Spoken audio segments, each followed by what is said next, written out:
ಮಾನ್ಯ ಮುಖ್ಯಮಂತ್ರಿಗಳಾಗಿರ್ತಕ್ಕಂಥ ಸಿದ್ದರಾಮಯ್ಯನವರು, ನಾನು ಮೊದಲಿಂದ ಹೇಳ್ತೇನೆ, ನುಡಿಯಲ್ಲೊಂದು ನಡೆಯಲ್ಲೊಂದು. ಅವರು ಯಾವ ಯಾವ ವಿಚಾರಗಳನ್ನ ಹೀಗೆ ಆಗಬೇಕು ಅಂತಾರೋ ಅವರು ಮಾತ್ರ ಅದಕ್ಕೆ ವಿರುದ್ಧವಾಗಿ ನಡೀತಾರೆ.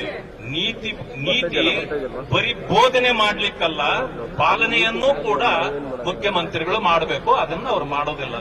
ಅವರು ತಿಳ್ಕೊಂಡಿದ್ದಾರೆ, ನಾನು ಹೇಳೋದನ್ನ ಬೇರೆಯವರು ಪಾಲಿಸಬೇಕು, ನನಗದು ಸಂಬಂಧ ಇಲ್ಲ ಅನ್ನೋದು ಅವರ ವೇದಾಂತ ಸಿದ್ಧಾಂತಗಳು. ಇವತ್ತು ಭ್ರಷ್ಟಾಚಾರದಲ್ಲಿ ತೊಡಗಿದ್ದ ಮುಖ್ಯಮಂತ್ರಿಗಳು ಬೆತ್ತಲಾಗಿದ್ದಾರೆ.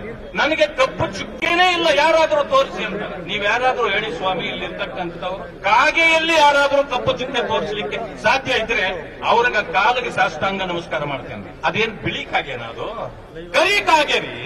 ಪೂರ್ತಿ ಭ್ರಷ್ಟಾಚಾರದಲ್ಲಿ ಮುಳುಗಿ ನೀವು ಕಾಗೆ ಅಂತಾಗಿದ್ದೀರಿ. ಕಪ್ಪು ಚುಕ್ಕೆಯನ್ನ ಹೇಗೆ ನಾವು ತೋರಿಸೋದು?